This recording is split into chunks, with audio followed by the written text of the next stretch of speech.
Welcome. We are about to do a special edition fun break, but before we do that, let's get into some eBay finds. First up, we have Mr. Hank Conger, triple threads, and numbered 6 of 36. And it looks like he used it because it's kind of dirty. And here's another one, number 12 of 27. I had to look at these and go, okay, what's different about the cards? And it's obviously that one of them, they have a darker background all the way around. The other one, there's a little bit lighter up here, but not much difference. And I don't know what kind of threads these are. It almost looks like underwear, so that's not cool. But I don't want Hank Conger underpants. So a couple numbered relic Hank Conger cards. This one's kind of cool. This has got two of my favorite pictures from back in the 2000s on a triple threads, triple auto, a triple relic combo card. I don't know. Well, I guess there are relics in there. It's just these two are harder to see because they're black and that one's white. But Andrew Miller and Glenn Perkins on the same triple auto, so that's cool. It's numbered 6 of 20 or 8 of 27, but I just thought I have to get that. It's got Andrew Miller and Glenn Perkins, and it wasn't very expensive. I mean, I think I might have paid $15 for it at most. Next up, we have some more Ethan Salas. I'm getting a lot of Ethan Salas. This is numbered 7 of 15. I think it's an FOTL specific one, but yeah, that's from 2025 Prism. And we also got a Leaf Metal, and this one I can't remember the year and I can't see it. I think it's 2021. And this is numbered 5 of 5. So, had to get that one. I paid a little extra for it, but by a little extra, I mean I paid like $8 instead of $3, that kind of thing. But it was a really good price for a 5 of 5. Now I just got to find the other 4. Then I'll have a monopoly on Ethan Salas Leaf Metal cards. Next up, we have a TriStar Elegance. Most of the TriStar cards are kind of non-exciting, kind of oldish, sort of Gypsy Queen 206, Allen and Ginter, which to me, I mean, this is one of my pet peeves with Topps. You don't need all 3 of those. They're the same cards. You're selling them in 3 different versions of essentially the same card. I mean, just do one of those. You could even pick whichever one everybody likes, like Allen and Ginter, and say, you know what, we're going to have some Topps 206 inserts. We're going to have some Topps Gypsy Queen inserts. But to make 3 separate sets that are essentially the same nonsense, I don't get it. I guess it's just a way to make more money, but there's so many of these releases that they could probably make into 3, 4, 5 releases a year and put all these other kind of cool little things from these other sets in those releases. But that's just my opinion. I guess some people like to have all kinds of different varieties.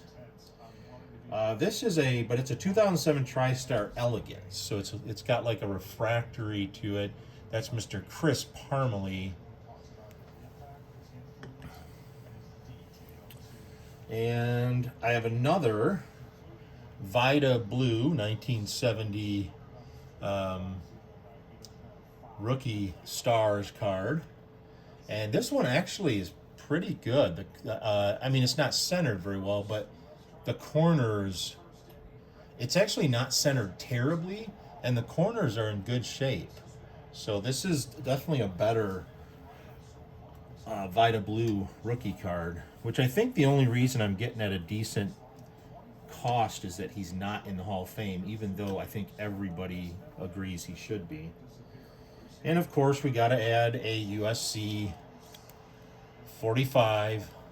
This one is of the Cal Raleigh Cephia variety. I'm gonna try to have a whole binder filled of those. And this is another Frisco Rough Riders Obach TriStar of Justin Smoke. I had one of those come in on the previous opening, and now I have another one. And I gotta open this one. This is like a little mini set.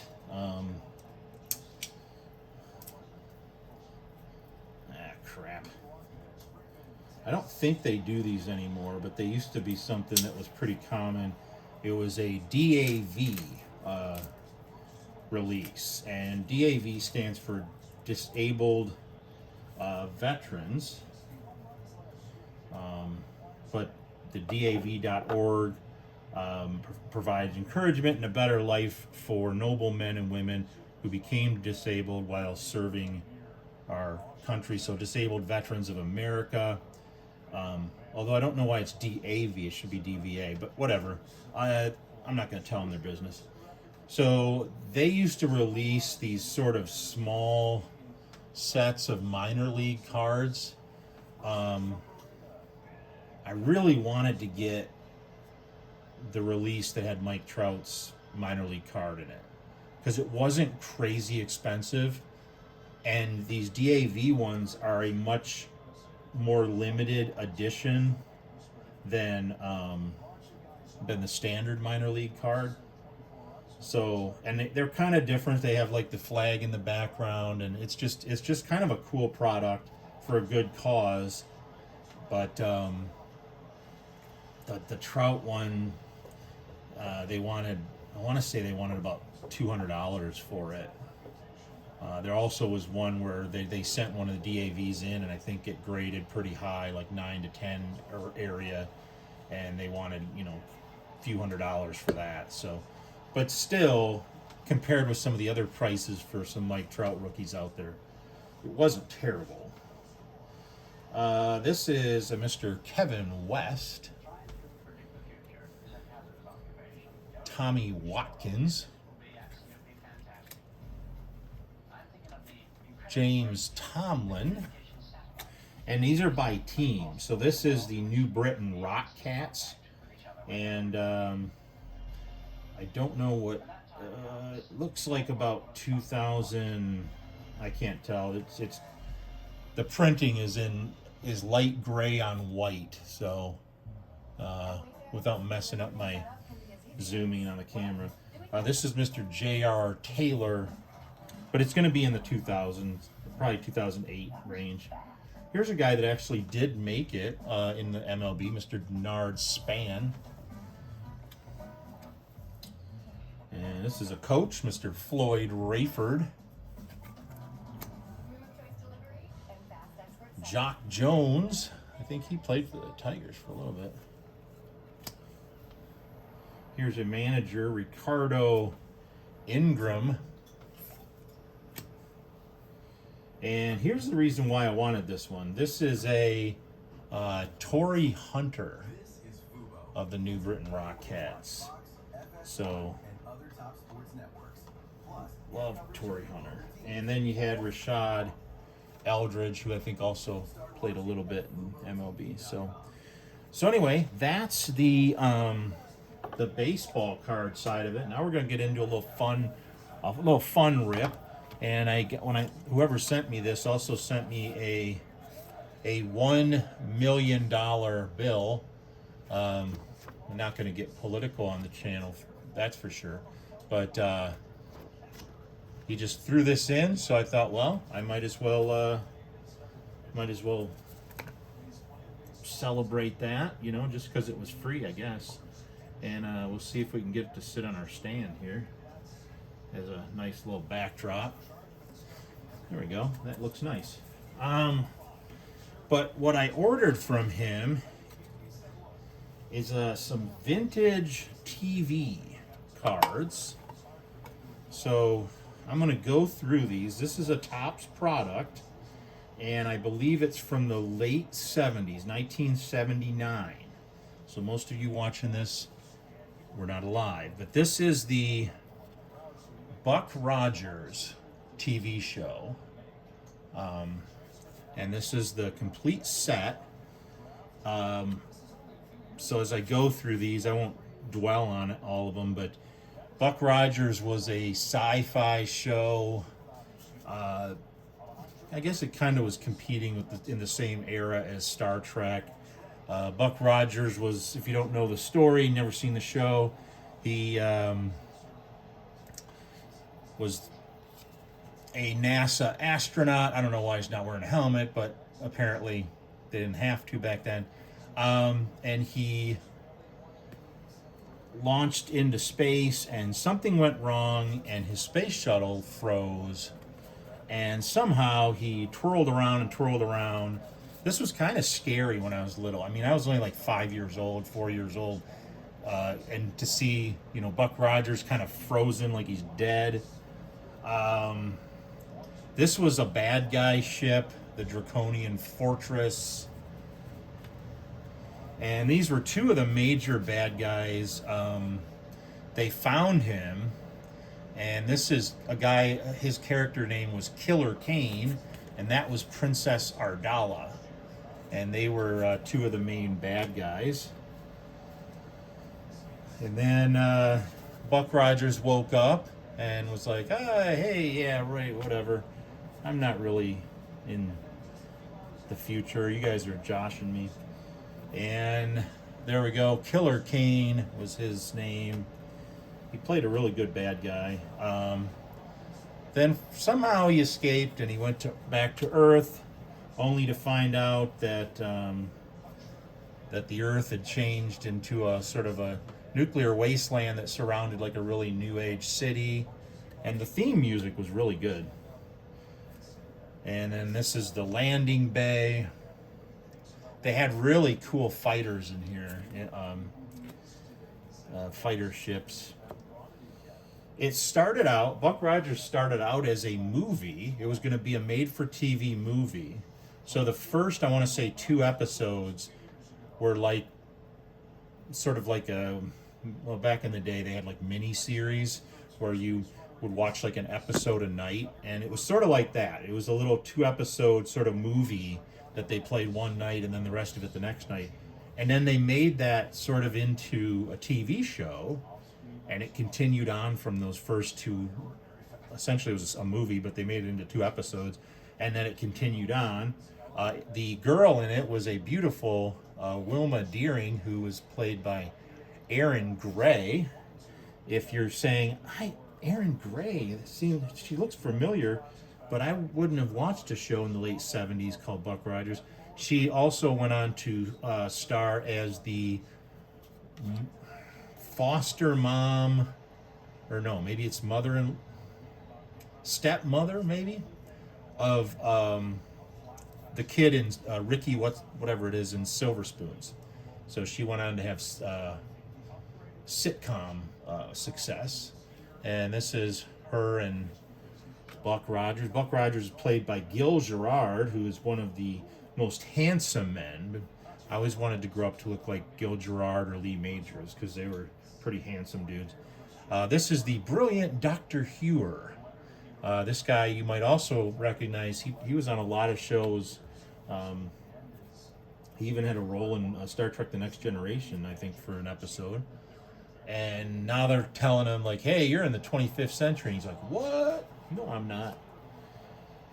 And this is Dr. Theopolis, which is like, even though it was 1979, they were already thinking ahead to AI. And this was essentially AI in a little circular, I don't know what it is. It looks like a headlight to a car, but that was Dr. Theopolis, and he was carried around by a robot. We're going to see the robot here in a second. Here's some more Gil Gerard and all his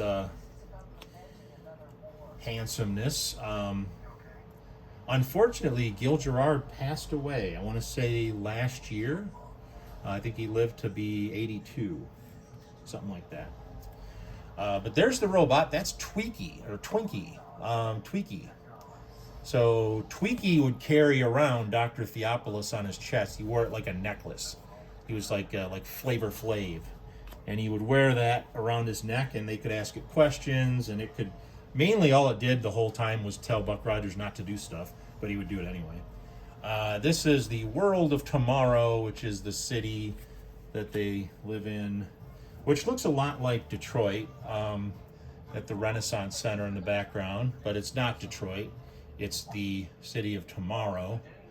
And then Buck wanted to go out and see for himself what the world had devolved into. So they call that the Remains of Yesteryear. And this was actually kind of a scary episode for a little kid because there was like monsters that he encountered, and it kind of reminded me a little bit of what's that Christmas show with Scrooge and well, you know what it is, but how he goes like to the ghost from the future comes and takes him to see a gravestone, and it's all scary, and that's kind of how these episodes were. Pretty bad costumes though. These were supposed to be like mutants from the nuclear holocaust, but they looked like homeless people. And then Buck actually finds a headstone of his family, so he's still coming to terms with the fact that he's in the future. Then he gets surrounded. He's wearing some type of a jumper. I don't know for babies. I don't know how they got one in his size. Maybe kind of like a Tyvek suit, I guess. And then there's a rescue that goes on because the monsters were almost ready to kill him, and so they saved him, of course, because you can't have Buck Rogers TV show with no Buck Rogers. But then he gets rescued by Wilma in all her sexiness, and that was kind of a moral blow to him because the girl saved him, but that's okay. Thanks a lot, Colonel Deering. I think she was a colonel, and she had a really ugly headwear. In the future, women wear very ugly, misshapen eggs on their head, and that's supposed to be scary or something. And back to the city of the future, which is kind of cool at night. And then they thought he was a traitor or something, so he got arrested. And there's Doc Huer and Colonel Deering at the trial. And the jury is essentially a bunch of like Dr. Theopolis looking things. It's like getting charged with a crime and then you're being judged by your iPad. So then Buck had some kind of a plan, and he was going to do something against a ship. And then they meet the enemies. There's Killer Kane, Princess Ardala. There's Colonel Deering and Buck. And Princess Ardala was really, really sexy, and she had like mind control that she could use over men. So she was like sort of. I mean, I guess all really beautiful women have some degree of mind control over men, but hers was more like magical, I guess. I believe you know Captain Rogers, so they're just having a conversation. This is the ship, the fighter I was talking about. I love these. These were so cool. I wish I would have had that toy that came out, and I didn't get it. Because right about the time this came out, Star Wars toys were just huge everywhere, and I collected a lot of Star Wars toys, as any kid my age did back then. So this would have been kind of like a deviation from that. Same with Battlestar Galactica, which I'm going to talk about momentarily. So then I guess Buck earns himself a funky hat as well, and their combat computer looks like kind of like an old Atari.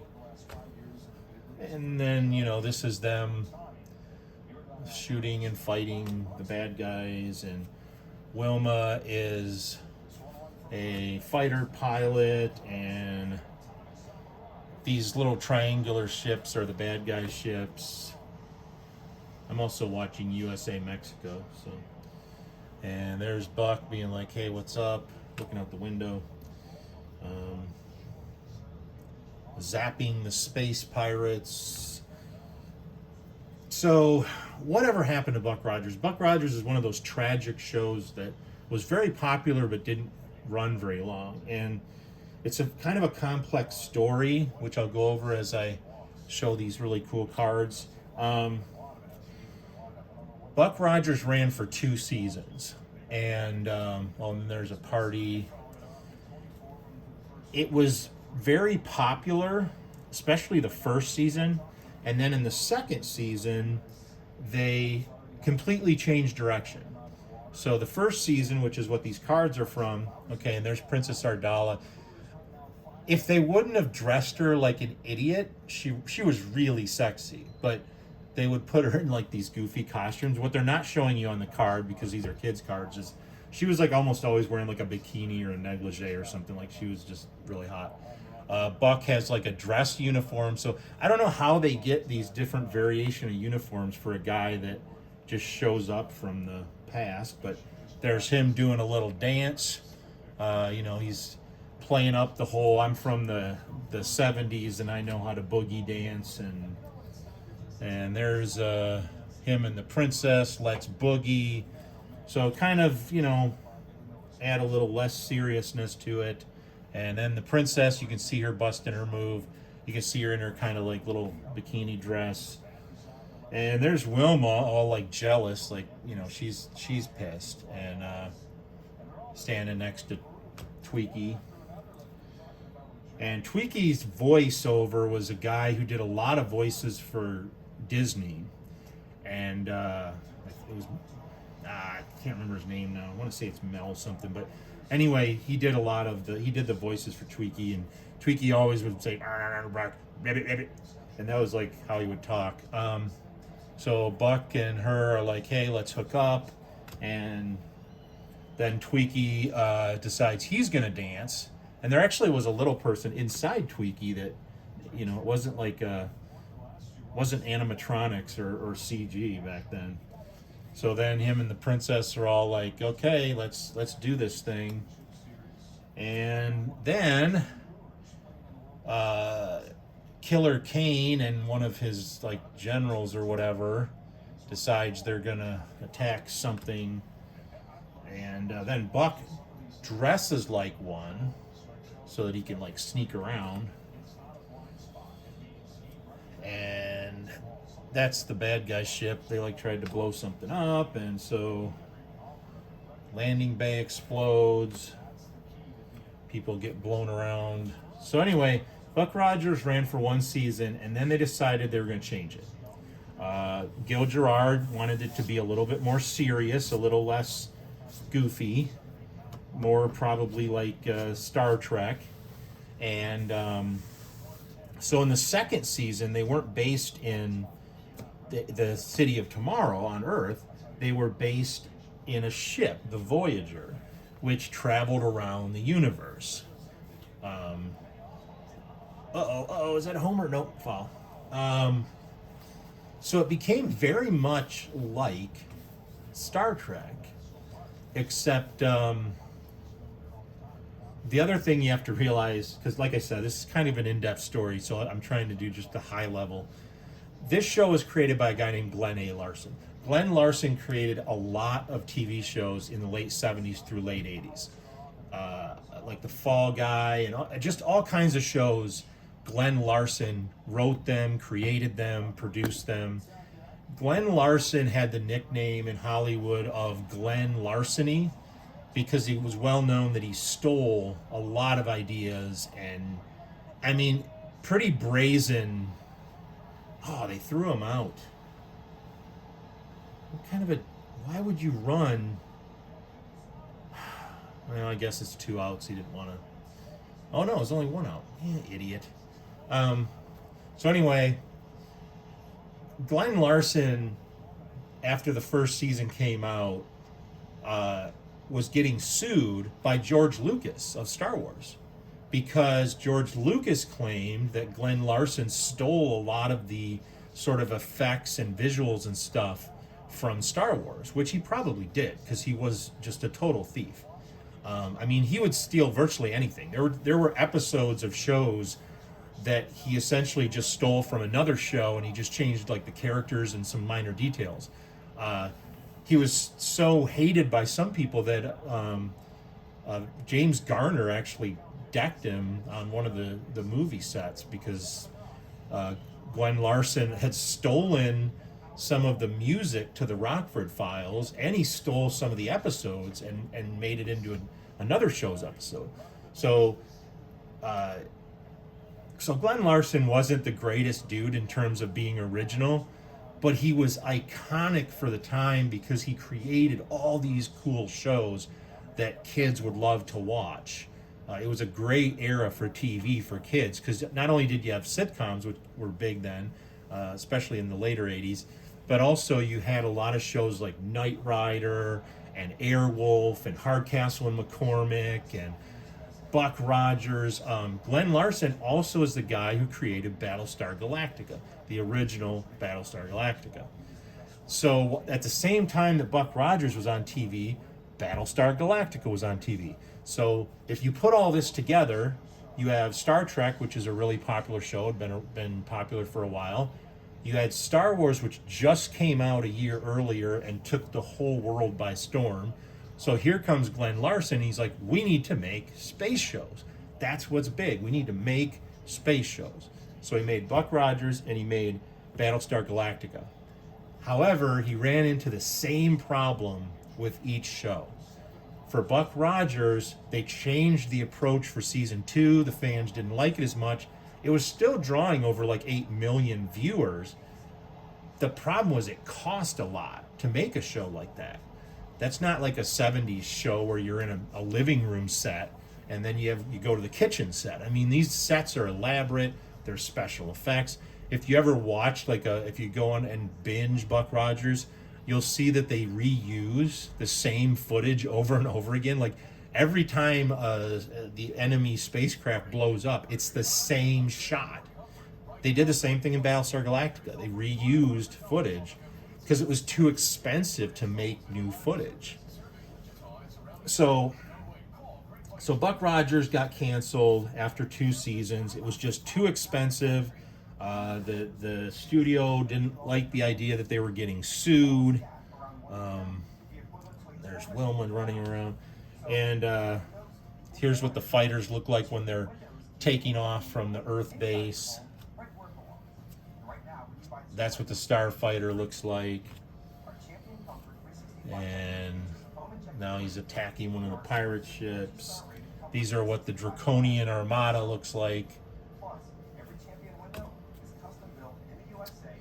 And Wilma's like the commander, which was also weird because she was it was one of the first shows to feature like a female lead in a sci-fi kind of show.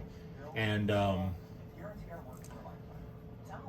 in season 2, that pretty much switched.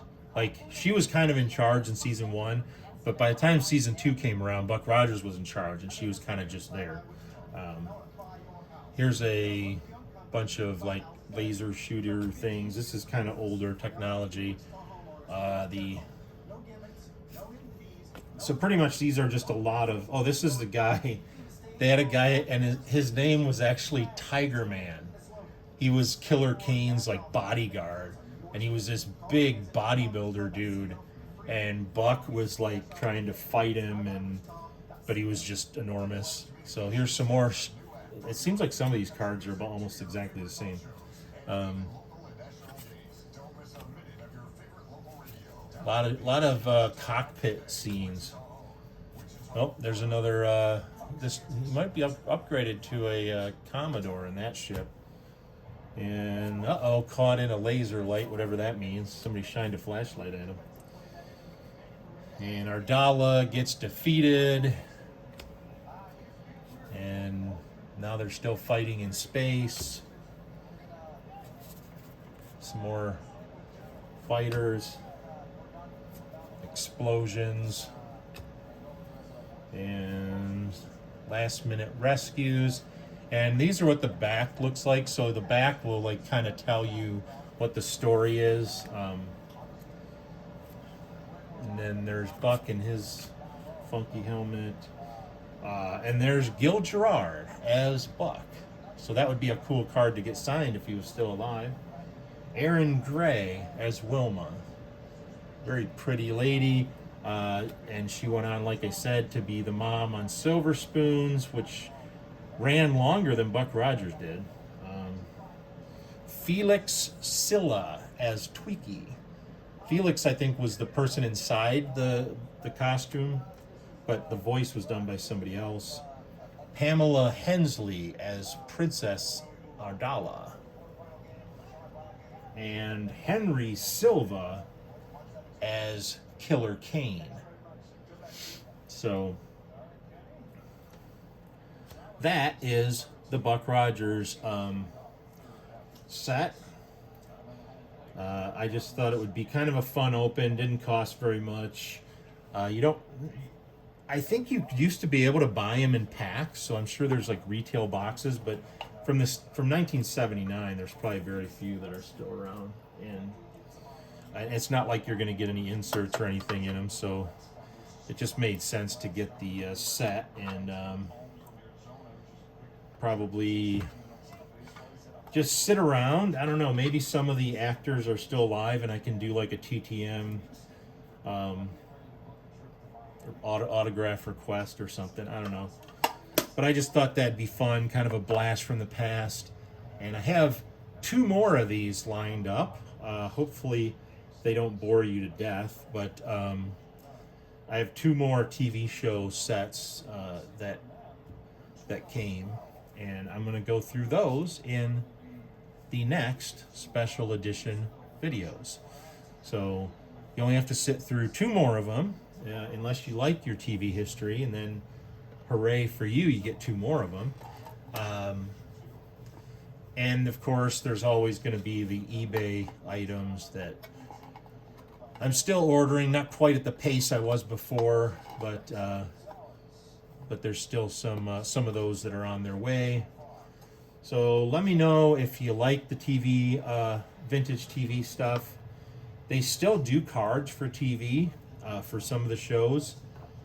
I've never seen any of them like at a store anywhere, but I imagine that if you went to like a trading card, like a sports card store that specialized in sports cards and Yu-Gi-Oh and Magic and Pokemon and all that kind of stuff, that they probably would have some of that there. But they still do cards, and now of course, since it's a new era, they do inserts and autographs and stuff from TV shows, just like they do for sports. So I was looking at maybe getting some of the newer stuff just to check it out. I'm sure the photography's better, and these cards, I mean, you can't feel them, but this is a checklist. That's the cover. But they're very cardboardy, old school Topps cards. The surface is kind of rough. The back's a little smoother than the front, but that was kind of how the cards were made back then. There really wasn't the high gloss chromium kind of stuff back then.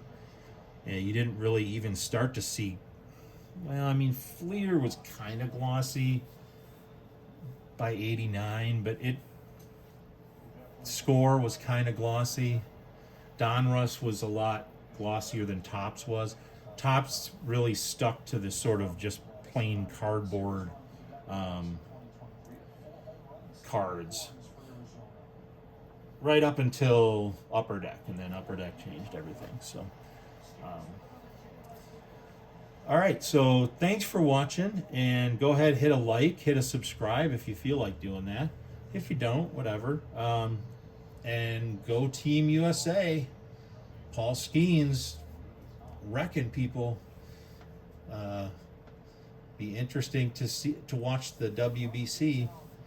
Team USA has a shot this year. All right, and of course you probably don't recognize it, but I did redo the box wall again. I always redo the box wall. It's kind of like putting together a table at IKEA because everything has to like sit just right, and then when I'm done with it, I have one box that's left over, and I'm like, wait a minute, I shouldn't have a box left over. I accounted for all the boxes. Ugh. But I always just, as I'm reading through the list of boxes, I end up missing one. So, but this one is a little bit more elaborate than the previous box walls. It's like 3 layers deep. Still features the best ones up front, is in terms of like the best hits and stuff like that. But it's a little deeper with cards in the back and stuff. So, all right, thanks for watching, everybody. Have a good night.